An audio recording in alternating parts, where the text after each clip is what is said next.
হয়, যোৰহাট মাজুলী যি সংযোগী দলঙৰ কথা এতিয়া নিৰ্বাচনৰ পাকমুহূৰ্তত পুনৰ আকৌ ওলাইছে আৰু যোৱা কেইটামান দিনৰ পূৰ্বে ৰিপুণ বৰা ডাঙৰীয়াই কংগ্ৰেছৰ বহু ৰথী মৰাঠীৰ লগত লৈ নাৱেৰে যাত্ৰা কৰি মাজুলীত আচলতে এই যি দলং এই দলঙক লৈ আচলতে তেওঁলোকে প্ৰতিবাদ সাব্যস্ত কৰিছে। কিন্তু তাৰ পৰিৱৰ্তে দেখা গৈছে যে মাজুলীত মুখ্যমন্ত্ৰীগৰাকীয়ে নিজ মুখে ঘোষণা কৰিছে যে যোৰহাট মাজুলী সংযোগী দলং হ'বই, আৰু এই কথা তেখেতে ন দি কৈছে।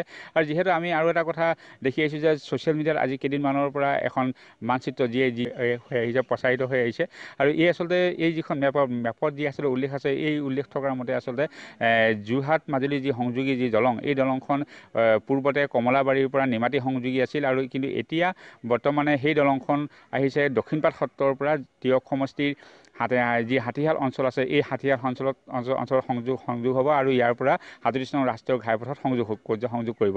আচলতে এই যি আচলতে নিমাতী অঞ্চলত যি আছে প্ৰবল গৰাখহনীয়া, এই গৰাখহনীয়াৰ বাবেই আচলতে তাত যিখন দলং প্ৰস্তাৱনা কৰা হৈছিল, সেই প্ৰস্তাৱনাটো আচলতে প্ৰায় নাকচ হোৱাৰ নিচিনা হৈছে। আৰু এই যি আচলতে হাতীহাল অঞ্চল আছে, এই অঞ্চলত কিন্তু গৰাখহনীয়া নাই, যাৰ বাবে আচলতে দক্ষিণপাট সত্ৰৰ পৰা এই যি হাতীহাল অঞ্চল আছে, এই অঞ্চলত আচলতে এই যিখন যোৰহাট মাজুলী সংযোগী যি প্ৰস্তাৱিত দলং, এই প্ৰস্তাৱিত দলঙৰ আচলতে খচৰা প্ৰস্তুত কৰি থকা হৈছে। মোৰ এজন ইয়াতে স্থানীয় যুৱক আছে, যুৱকজনৰ পৰা জানিবলৈ বিচাৰিম কি ক'বা, যি আচলতে নিৰ্বাচনৰ পাকক্ষণতেই হওক বা তেওঁলোকে যিহেতু যোৱা 4.5 বছৰ পূৰ্বে তেওঁলোকে যিহেতু কৈছিলে দুটাকৈ আধাশিলা কৰিছিলে, এখন মাজুলীৰ পৰা নিমাতী আৰু কমলাবাৰী সংযোগী দলং হ'ব, কিন্তু দেখা গৈছে যে সেই স্থানত যিহেতু তাত কেতবোৰ অসুবিধা আছে, আৰু অসুবিধাৰ বাবে এতিয়া দক্ষিণপাট সত্ৰৰ পৰা হাতীহাল সংযোগী দলংখন হ'ব বিচাৰিছে।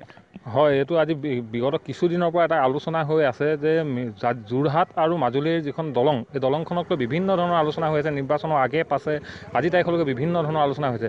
শেষ মুহূৰ্তত আজি কিছুদিনৰ পৰা আমি গম পাইছোঁ যে জাঁজিমুখৰ 102 নং তিয়ক বিধানসভা সমষ্টিৰ বান বিধ্বস্ত জাঁজিমুখৰ হাতীশালৰ এই অঞ্চলটোৰ পৰা যে মাজুলীৰ লগত সংযুক্ত দলংখন হ'ব। যদি এইটো কথা সঁচা হয়, এইটো আমি আদৰণি জনাইছোঁ। এইটো কথা কাৰণেই যে আমাৰ তিয়ক বিধানসভা সমষ্টিৰ বান বিধ্বস্ত জাঁজিমুখ এই যিটো অঞ্চল, এই অঞ্চলটোৰ উন্নয়নৰ বহু প্ৰয়োজন আছে।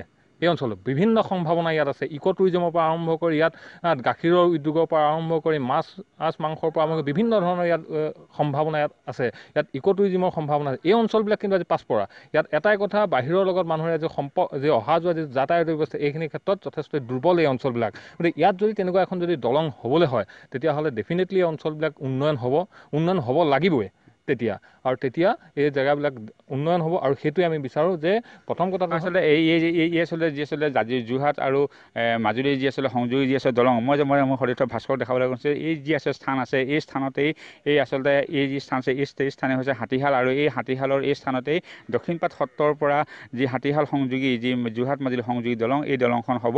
আৰু ইয়াক লৈ আচলতে খচৰা প্ৰায় আচলতে সম্পূৰ্ণ হৈছে বুলি আমি ইতিমধ্যে গম পাইছোঁ। আৰু এই লৈ আচলতে অহা বুধবাৰৰ দিনাখন যি যোৰহাট বিজ্ঞান মহাবিদ্যালয় তাত এক আলোচনাও আছে, আৰু এই আলোচনাৰ মাধ্যমে আচলতে তেওঁলোকে যি আছে খচৰা প্ৰায় আচলতে সম্পূৰ্ণ কৰিছে বুলি আমাক এটা নিৰ্ভৰযোগ্য সূত্ৰই আমাক জনাইছে। আৰু যদিহে এই আচলতে অঞ্চলটো যদি হাতীহাল অঞ্চলত যদি এই দলংখন সংযোগী হয়, তেতিয়াহ'লে এই অঞ্চলৰ বাট পথৰ যি আচলতে যোগাযোগ ব্যৱস্থা বহিৰাজ্যৰ লগত আচলতে সেই যোগাযোগ ব্যৱস্থা উন্নত হৈ পৰিব।